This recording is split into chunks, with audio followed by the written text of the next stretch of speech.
హైదరాబాద్లోని కోటి ఎస్బీఐ ప్రధాన కార్యాలయం ఏటీఎం వద్ద జరిగిన కాల్పుల ఘటనపై పోలీసులు దర్యాప్తు కొనసాగుతోంది. ఇద్దరు వ్యక్తులు పక్కా ప్రణాళికతో రెక్కి నిర్వహించి ఈ దోపిడీకి పాల్పడినట్లు సీసీ ఫుటేజ్ ఆధారంగా గుర్తించారు. నిందితుల కోసం సీసీఎస్ టాస్క్ ఫోర్స్ పోలీసులకు చెందిన 5 ప్రత్యేక బృందాలు సుమారు 300కు పైగా సీసీ కెమెరాలను పరిశీలించాయి. కాల్పులు జరిగిన దుండగులకు ఓల్డ్ సిటీలో షెల్టర్ ఇచ్చిన వ్యక్తిని అదుపులోకి తీసుకున్న సీసీఎస్ స్పెషల్ టీం పోలీసులు విచారిస్తున్నారు.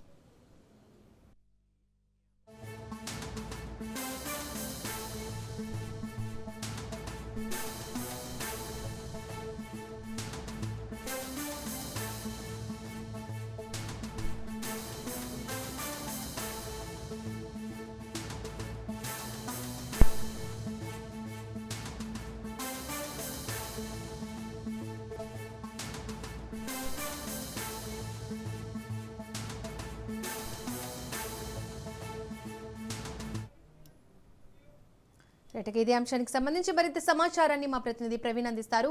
ప్రవీణ్, హైదరాబాద్లోని కోటి ఎస్బీఐ ప్రధాన కార్యాలయం ఏటీఎం వద్ద జరిగిన కాల్పుల ఘటనపై పోలీసుల దర్యాప్తు కొనసాగుతోంది. దీనికి సంబంధించి డీటెయిల్స్ ఏంటి?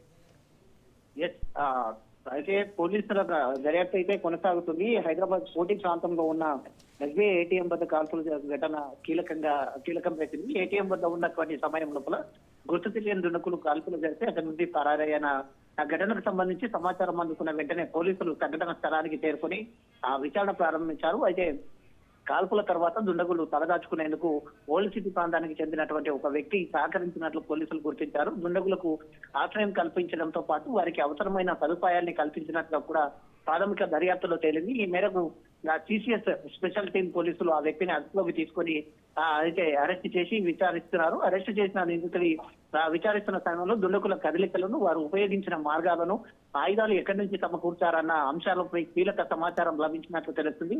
ఈ కేసులో మరికొందరు కూడా ప్రమేయం ఉన్నట్లుగా కూడా ఆమె అనుమానిస్తున్నారు. కాబట్టి పోలీసులు వారి కోసం గాలింపు చర్యలు అయితే ముమ్మరం చేశారు. అయితే కాల్పుల ఘటన నేపథ్యంలో కోటి ఓల్డ్ సిటీ ప్రాంతంతో పాటు నగరంలోని పలు కీలక ప్రాంతాల్లో భద్రతను పెంచారు. అనుమానాస్పద ఆ వ్యక్తులు కానీ వాళ్ళ వాహనాలపైన వారి కఠిన తనిఖీలు నిర్వహిస్తున్నారు. ఈ కేసును అత్యంత ప్రాధాన్యంగా తీసుకున్నటువంటి పోలీసులు త్వరలోనే ప్రధాన నిందితులను పట్టుకునే దిశగా అయితే చర్యలు చేపడుతున్నామంటూ కూడా పోలీసులు చెప్తున్నారు.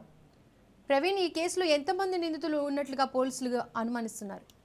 అయితే ప్రజెంట్ అయితే అక్కడ కోటి కాల్పులు జరిపినప్పుడు అయితే ప్రజెంట్ గా 2 నిందితులను మాత్రమే గుర్తించారు. ఆ 2 నిందితులు ఎవరు ఎక్కడి నుంచి వచ్చారు అనే కోణం లోపల దర్యాప్తునైతే కొనసాగిస్తున్నారు. అయితే ఇందులో ఎంతమంది ప్రమేయం ఉంది అనేది అయితే ఒక్కొక్కరిగా అయితే పోలీసు విచారణలో బయటపడుతున్నట్టుగా అయితే తెలుస్తుంది. ఆశ్రయం ఇచ్చినటువంటి వ్యక్తి కూడా అయితే పోలీసులు అదుపులోకి తీసుకున్నారు. అదుపులోకి తీసుకున్న క్రమం లోపల ఇంకా ఎంతమంది ఉన్నారు, ఆయుధాలు ఎక్కడి నుంచి తీసుకొని వచ్చారు, ఎవరెవరు సహకరించారు అయితే వాళ్ళని గుర్తించే పనిలో ఉన్నారు. ప్రధానంగా అయితే ఆ రోజు చోరీ జరిగిన సమయం ప్రాంతంలో మాత్రం 2 వ్యక్తులుగా ఉన్నట్టుగా అయితే తెలుస్తుంది. త్వరలోనే ఆ యొక్క 2 నిందితులను కూడా పట్టుకుంటామంటూ కూడా పోలీసులు అయితే చెప్తున్నారు. Right Praveen, thank you.